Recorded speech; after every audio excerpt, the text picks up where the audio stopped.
Sebelumnya, Assalamualaikum warahmatullahi wabarakatuh.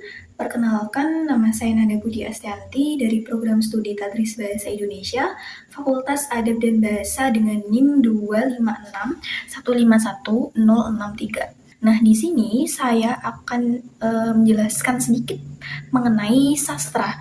Jadi, kita akan belajar bersama mengenai sastra. Nah, kita mulai dari pengertian terlebih dahulu ya. Jadi saya itu membuat tiga konsep pembahasan atau tiga konsep yang akan kita bahas dalam video ini. Jadi yang pertama ada pengertian, terus yang kedua ada pendekatan, terus yang ketiga ada contoh dari pendekatan. Oke, yang pertama kita akan membahas pengertian sastra ya tentunya. Sebenarnya ada banyak sekali pengertian sastra menurut para ahli, tapi saya hanya mengambil dua pengertian sastra menurut dua ahli. Yang pertama ada menurut Sapardi Djoko Damono, yang kedua ada menurut Plato. Oke, kita akan mulai pengertian sastra dari Sapardi Djoko Damono. Sapardi Djoko Damono mengatakan bahwa sastra itu adalah lembaga sosial yang menggunakan bahasa sebagai medium penyampaiannya. Terus yang kedua ada Plato mengatakan bahwa sastra adalah tiruan atau gambaran dari kenyataan. Oke, jadi kita sudah membahas konsep yang pertama mengenai pengertian. Oke, jadi yang kedua kita akan membahas tentang pendekatan. Nah, dalam pendekatan sastra itu ada banyak sekali teman-teman.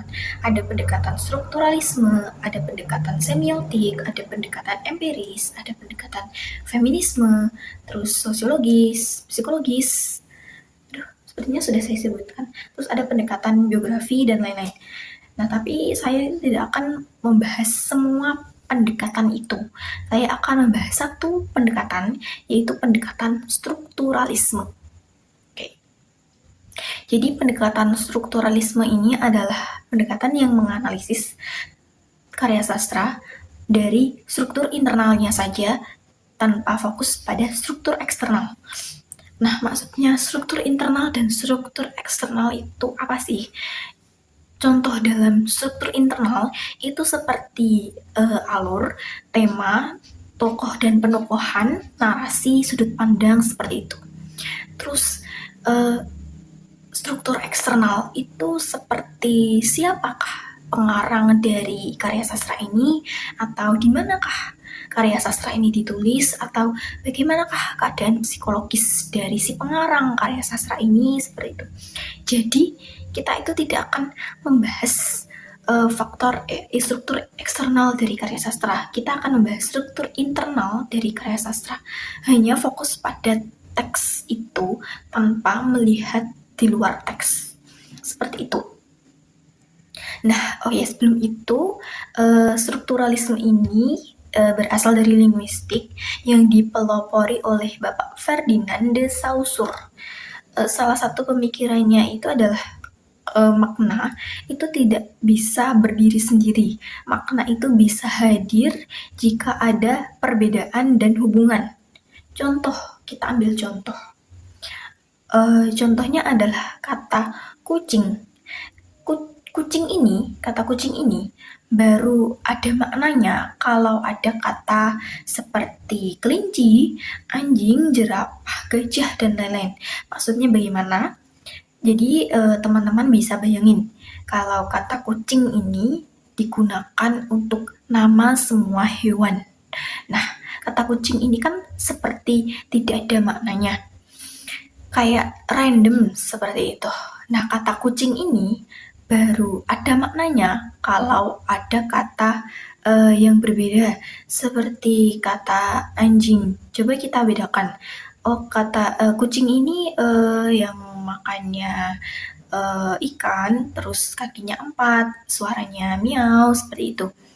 Jadi baru bisa bermakna kalau ada kata pembeda. Contoh kata pembedanya itu kata anjing, teman-teman. Kalau anjing itu kan kita bisa lihat kakinya 4, tapi suaranya seperti itu, guguk gitu. Nah, kata kucing ini baru bisa bermakna kalau ada pembeda, seperti itu. Kita ambil contoh, dalam strukturalisme ini ada yang namanya oposisi biner. Nah, oposisi biner ini adalah perbedaan atau yang bertolak belakang.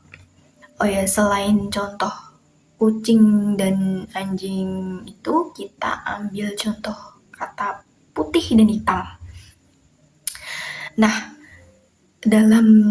biasanya dalam sebuah film atau dalam sebuah karya sastra, kata putih itu diibaratkan dengan kata suci, yang maknanya suci, bersih, seperti itu.